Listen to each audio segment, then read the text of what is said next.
Once we got to our room, it was about 3 p.m., so we decided to go swimming. The pool was downstairs, departed from the hotel.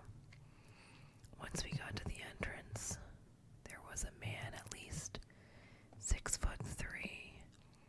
in all black, with a hood covering his face, facing us.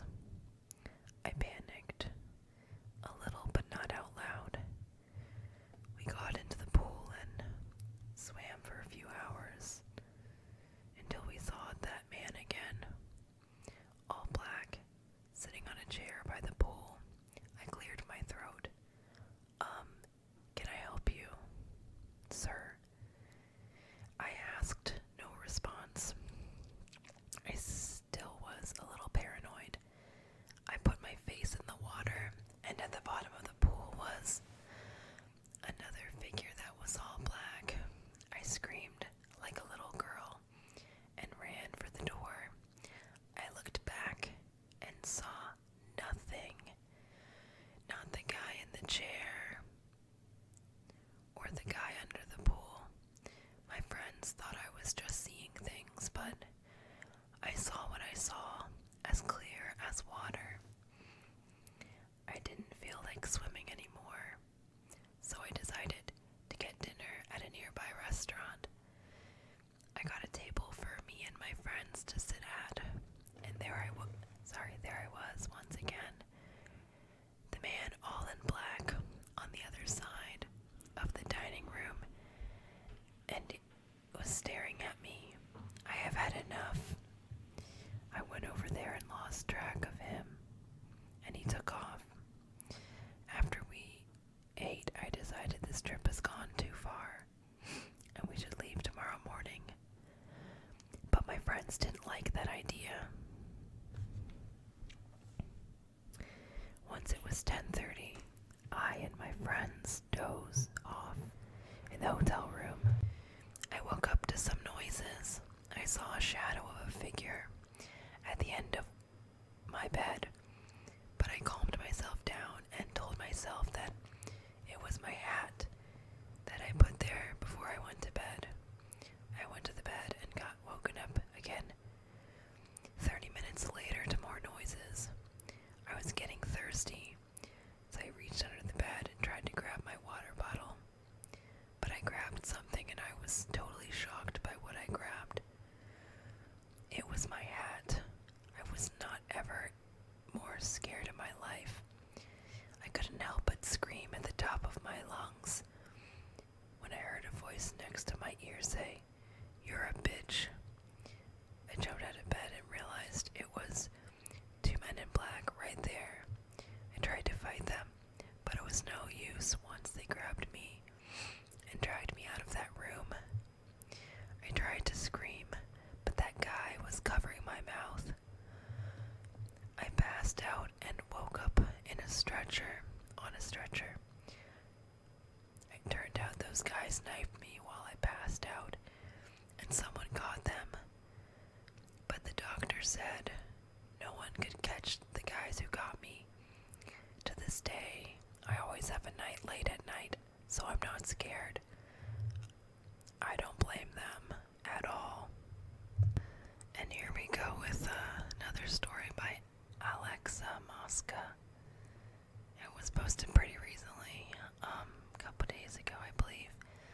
I hope you don't mind me reading it. Anyways, guy from Tinder drove 6 hours to see me without asking. This is not the scariest story, but it definitely creeped me the fuck out.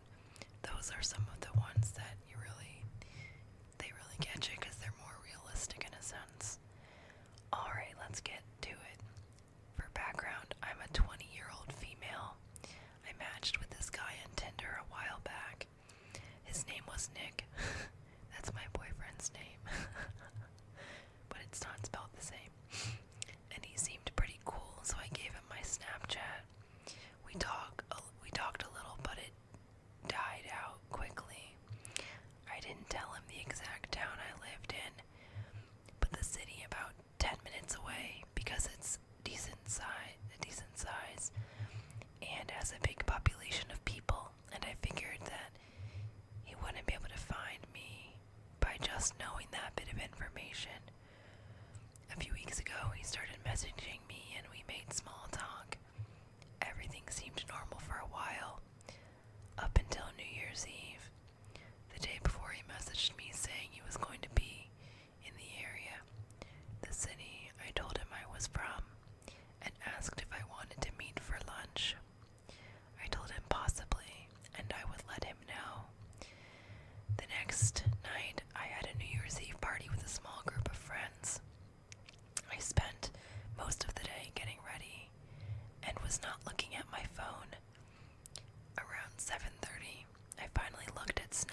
said something along the lines of, "Just to let you know, I'm really not interested in someone who can't even answer the phone when I drove 6 hours just to see her."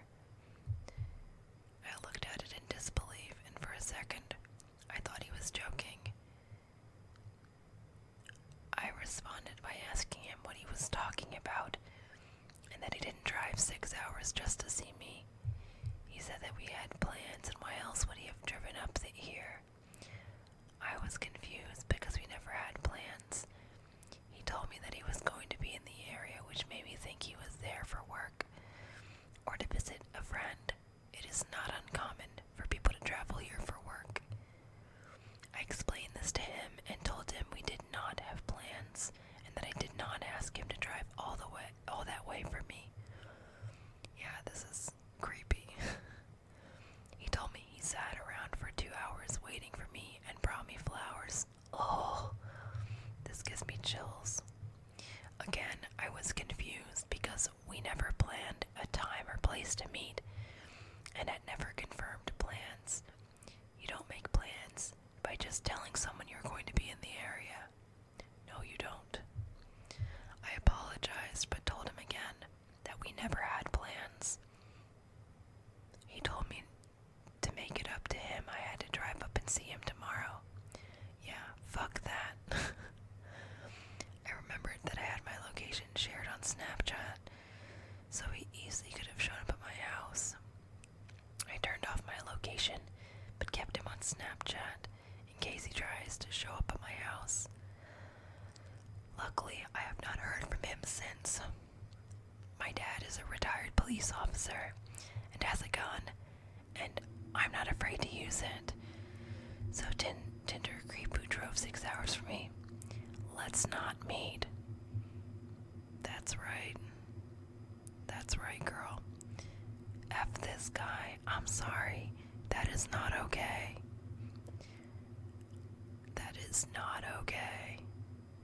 Stuff like that is just, oh. There are so many people out there in the world like that, and it really creeps me out. So, I'm really glad that you shared this on Reddit, because it's a really helpful story, and I think that a lot of people don't think about the fact that there's people out there who act this way. You know, it's always good to be prepared and aware. So, okay, the next one is by I Just Work Here 112. It was posted 11 days ago, and it's part of the Let's Not Meet subreddit. Okay, a girl tried to seduce me at a college bar so she could rob me. The interesting thing is I've heard similar stories before because I listen to a lot of stuff like this. So, it's sad to think that we live in a world like this, but it be like that sometimes. Okay, this also says it has a possible trigger. Alright, so I'm currently a sophomore in college, and the bar scene here is pretty big. Going out for the night to get special deals on alcohol, so you can get plastered with your friends, is kind of the go-to here. Despite this, I'm not a huge drinker, and don't enjoy it a lot because it tastes so bad it hurts my stomach. I do enjoy the company though, and often go just to be out with friends or meet new people. A lot of times I'm called the dad of the group because I end up taking care of them all night, all the time. That's the prelude to what happened when I decided to go with them one Friday night. So we got all dressed up, pre-gaming a bit at my friend Q's apartment before we Ubered downtown to one of our pretty well-known college bars, clubs. After we got in, my friends immediately split off into tiny groups, combing over the club for girls they wanted to try their shot at spending the night with. This is going to make me sound weird, but one-night stands aren't really my thing, and I don't want to end up cock-blocking my friends. So instead of looking for girls, I usually find someone at the bar and make friends with them. I don't think that's really that weird. I think that's actually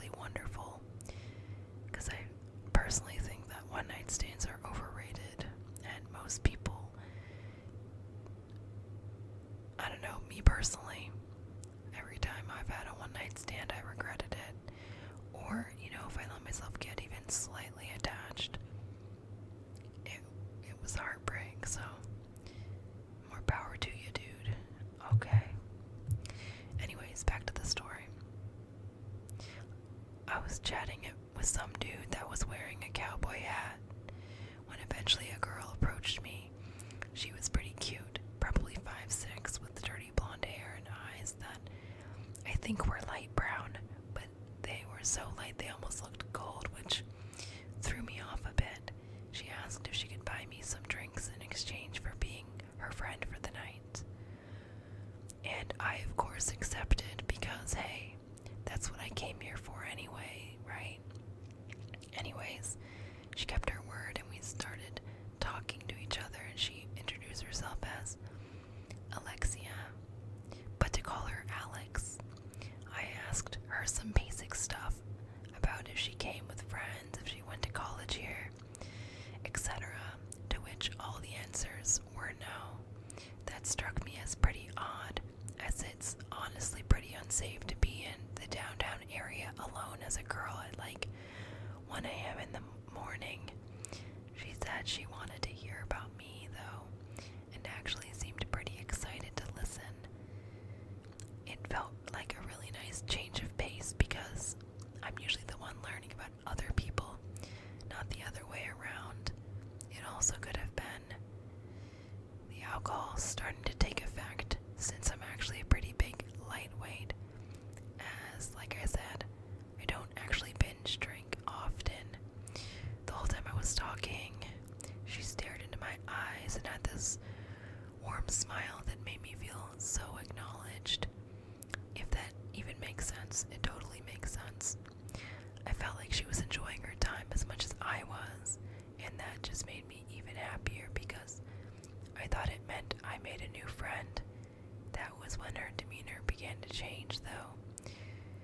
She started to get kind of flirty and eventually asked if I wanted to go home with her. Like I said, I'm not really a one-night stand guy. Sorry. I'm not really a one-night stand guy, and I explained I like to get to know people a little better before sleeping together. Sometimes when I'm alone and there's like a dark area in the back, I'm always expecting like a jump scare. Anyways, like I said, I'm not really a one-night stand guy, and I explained I like to get to know people a little better before sleeping together. I'm pretty sure I saw what I think was anger flash across her face, but it was quickly replaced with another smile, and she suggested just going home and watching a movie instead. I agreed and pulled out my phone to begin ordering an Uber, but she basically grabbed my wrist and started guiding me outside. I was confused, trying to ask if she was planning to drive after drinking, but she wouldn't really answer me. We eventually got outside the club and she pointed to a black Honda Civic parked right at the front of the club. That was when all the warning bells rang like a tornado had passed through them. I was pretty drunk at this point in the night, maybe 6 or 7 drinks deep, but I was still aware enough to see the red flags. She said she came alone, but the lane the car was parked in was only for pickups, and I never saw her order an Uber. Somebody would have had to be driving the car. That is super sketch. This was enough to make me uncomfortable, and I asked again if she was planning to drive the car. She said yes, as she continued walking me closer to it. I knew that was a bald-faced lie, and as we got closer, my heart sank as I noticed the outline of 3 other guys in the car. At that point, my adrenaline kicked in, and I yanked my hand away from her and said there's no way in hell I'm getting in that car with her. She tried begging me one more time, saying she really wanted to have sex and would let me do whatever I wanted, but I already had turned around to walk back to the club. She started cussing me out, practically screaming at the top of her lungs as I walked back up to the bouncers to go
was amazing.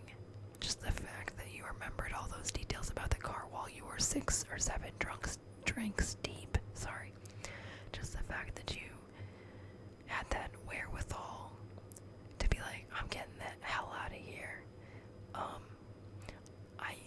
I don't know if I were in your shoes, if I would have the capacity to like get away like that. And I think that you make some really good points about being safe and, you know, being careful and not putting yourself in a bad situation, because anything can happen. I've been really getting into like true crime and stuff, so I've really been thinking about that a lot. And my mom and I are going on a trip to New Orleans in the future, so I've really been thinking about how to be safe, but I also want to be creeped out when I go as well, so it's kind of like I'm a little conflicted about how can I be safe but also have fun. So I appreciate these stories so much, and I'm so glad you were able to give them all those details to that tip line, because I think a lot of us in the moment would be so freaked out we would not even think to do that. So thank you for looking out for everybody else as well. Okay, we're gonna do one more story that's also from Let's Not Meet from Reddit. And it is by Unlucky Clown 13. It was posted 13 days ago, and it's called Uber Creep. And I hope you're okay with me reading your story, Unlucky Clown 13, because I really appreciate that you posted it. Okay, Uber Creep. A few years back when I was 17 years old, I went to a party. Everything was alright until the host started getting really intense and creepy. By that point, it was around 3 a.m. and I was pretty drunk. I decided to call an Uber in order to avoid any advances from the insistent guy. The Uber shows up and I try to sober up when I get in. The driver starts making small talk with me, and in the state I was in, I failed to see the red flags. He starts asking me about the party I was at, and I told him about the creep, and then he told me it was because I was cute and short. Oof, that's creepy. He then asked my age, and sensing a weird vibe from him, I told him I was a minor, thinking that it would deter any further advances. But it turns out that was a horrible idea. Oh god, he sounds like a real creep. He was driving pretty recklessly on the highway, and I snapped out of my drunken stupor real fast. He then asked me to go get drinks with him that same night, and he told me he really liked me. Oh god. I quickly told him I'd get grounded if I stayed out any later, and that my mother was awake and waiting for me at home. Keep in mind I lived in Mexico, and the amount of people, and especially women that get murdered daily, is ridiculously high. Oh god.